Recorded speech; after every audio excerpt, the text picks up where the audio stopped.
Doctor Shri Ayurvedic physician, ಯೋಗ therapy expert. ನಾನಿವತ್ತು ನಿಮಗೆ ಒಂದು ನವಕೋಲಿನ ಸ್ಯಾಲಡನ್ನು ತೊಗೊಂಡು ಬಂದಿದ್ದೀನಿ. ನವಿಲು ಕೋಸು ನಮಗೆಲ್ಲ ಗೊತ್ತಿದೆ ಅಲ್ಲ, ಸಿಪ್ಪೆ ತೆಗೆದಿದ್ದೀನಿ. ಇದು ಸ್ಲೈಸರಲ್ಲಿ ಸ್ಲೈಸ್ ಮಾಡ್ಕೊಂಡಿದ್ದೀನಿ ಇದನ್ನು.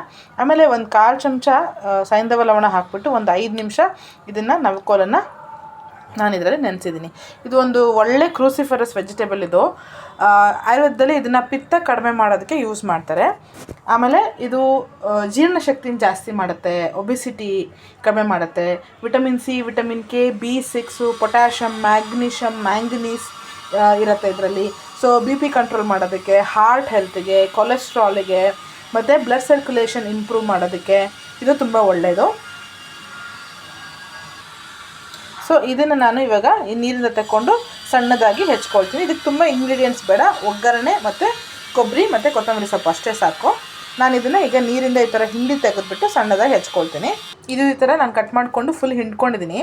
ಇದು ಮೂಲಂಗಿ ಥರ ಇದರಲ್ಲಿ ಸ್ವಲ್ಪ ಘಾಟ್ ಇರುತ್ತೆ. ಕೆಲವೊಬ್ಬರಿಗೆ ಇದನ್ನ ತಿಂದಾಗ ಬ್ಲೋಟಿಂಗ್ ಎಲ್ಲ ಆಗುವಂಥದ್ದು ಇರುತ್ತೆ.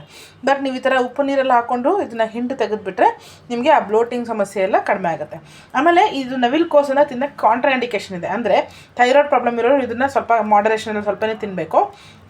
ಬ್ಲಡ್ ಥಿನ್ನರ್ಸ್ ತೊಗೋತಿರ್ತಾರಲ್ಲ ಮಾತ್ರೆ, ಸೊ ಅಂಥವರು ಇದನ್ನು ಆದಷ್ಟು ನವಿಲು ಕೋಸನ್ನು ಸ್ವಲ್ಪ ಅವಾಯ್ಡ್ ಮಾಡಿಕೊಂಡು ತಿನ್ನಬೇಕು. ಉಳಿದವರೆಲ್ಲ ಎಲ್ಲ ಏಜ್ ಗ್ರೂಪ್ ಅವ್ರು ತಿನ್ಬೋದು. ಸೊ ಇದಕ್ಕೆ ನಾನು ಒಂದು 1/4 ಕಪ್ಪಷ್ಟು